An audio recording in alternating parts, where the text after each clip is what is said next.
నుంచి వచ్చిందో నీకు ఆపద అట్నుంచే పోతుంది, నీ దగ్గరికి కూడా రాదంటాడు. అది బెదిరింపులే, అది నీ దగ్గరికి కూడా రాడు. అది బెదిరిస్తున్నాడు కానీ ఆ సమస్య నీ దగ్గరికి రాకుండా దేవుడు చేస్తున్నాడు. ఇదే యెహోవా వాక్కు, నా నిమిత్తమును నా సేవకుడైన దావీదు నిమిత్తమును నేను ఈ పట్టణమును కాపాడి రక్షించుదును. ఆ రాత్రి యెహోవా దూత బయలుదేరి అష్షూరు వారి దండుపేటలో జొచ్చి 185,000 మందిని హతము చేశాను. ఉదయమున జనులు లేచి చూడగా వారందరూ మృత కళేవరములై ఉండిరి. అష్షూరు రాజైన సన్హెరీబు తిరిగిపోయి నినివే పట్టణమునకు వచ్చి నివసించిన తరువాత అతడు నిస్రోకు అను తన దేవత మందిరమునందు మ్రొక్కుచుండగా అతని కుమారులైన అద్రమ్మెలకును షరెజరును ఖడ్గముతో అతని చంపి అషారేతు దేశమునకు తప్పించుకొని పోయిరి. శత్రువు రాలేదండి, రాజు రాలేదు. రాజు సైన్యమంతా చచ్చిపోయారంటే తెల్లారికి ఎవరు వచ్చారంటండి? దేవదూత వచ్చిందంటే. ఎంతమందిని చంపిందండి? 185,000 మందిని ఒక్క రాత్రిలో చంపేసింది. ఒక్క రాత్రిలో చంపేసి తెల్లవారి జల్లు చూసినప్పుడు అన్ని శవాలే. ఎవరు చెప్పారంటే ఎవరు చెప్పారు? దేవుడే చంపించాడు. ఎవరిని? తన బిడ్డ మీద లేచినటువంటి శత్రు సైన్యాన్ని.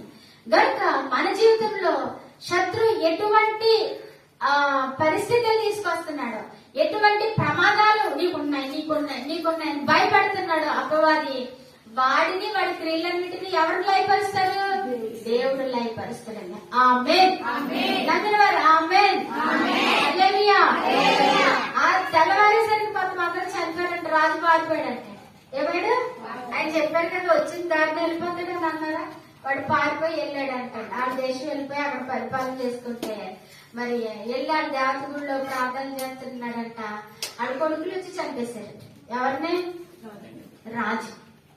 ఎవరినండి? శత్రు రాజుని ఎవరు చంపారు? తన కన్న బిడ్డలే చంపేశారంట.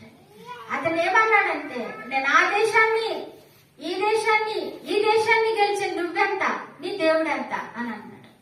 తన ఎక్కడెక్కడో గెలుచుకొచ్చేవేమో, నువ్వు అక్కడ వరకు వెళ్ళక్కర్లేదు, నీ ఇంటిలో నుండే నేను నీకు శత్రువు లేపగలను అన్నట్టుగా దేవుడు ఏం చేశాడంటే తన కన్న బిడ్డలే అతనిని చంపేటువంటి పరిస్థితిని దేవుడు తీసుకొచ్చాడు. జాగ్రత్త సుమా, దేవుడు ఏమైనా చేయగలిగిన దేవుడు. ఆయన ఎందుకు భయభక్తులు కలివారి ఎడల ఆయన కృప చూపించే దేవుడు అన్నాడు. అదే రీతిగా ఆయన బిడ్డలకి విరోధముగా ఉన్న వారికి కూడా శిక్షను రప్పించగలిగిన దేవుడై ఉన్నాడు. కానీ మనం ఏం చేయాలి? ప్రార్థన చేయాలి. ఏమని చేయాలమ్మా? ప్రార్థన చేయాలి. నన్ను రక్షించు ప్రభువా ఈ సమస్యల నుంచి. అంటే ఇప్పుడు వెళ్ళి వాళ్ళని చంపేమని కాదండి. నీ శత్రువు ఎవరన్నా ఉన్నారంటే భూమి మీద సాతాను గడే నీ శత్రువు. అంతకు మించి ఒక్క శత్రువు ఉన్నా దేవుడికి నువ్వు శత్రువు అయిపోతావు. ఇది మాత్రం గుర్తు పెట్టుకోండి. నీకెవ్వరు శత్రువులు ఉండదు. ఇప్పుడు నా పక్కన ఉన్న బలియు నువ్వు ప్రార్థన చేయమని చెప్పాడు. నీ శత్రువును కూడా ప్రేమించమని చెప్పాడు. అర్థమైందా? ఇప్పుడు నీ శత్రువు ఎవరంటే సాతానే నీ శత్రువు.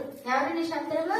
సాతానే నీ శత్రువు. నీ జీవితంలో ఏ భయంకరమైన పరిస్థితి రప్పించినా దానికి కారణము సాతానే. శత్రువైన అపవాదే. వాడే చేస్తాడండి. మనల్ని కృంగదీయడానికి, మనల్ని బాధ పెట్టడానికి, మనల్ని అణిచివేయడానికి రకరకాల బాధలు పెడతాడు, అప్పులు పెడతాడు, అనారోగ్యాలు పెడతాడు, సమస్యలు పెడతాడు, నిందలు అవమానాలు ఎన్నో చేస్తాడండి. మీకు ఇవన్నీ ఎవరి కార్యాలంటే శత్రువైనటువంటి అపవాది కార్యాలు. ఇప్పుడు మనం ఎవరిని ఓడించాలి?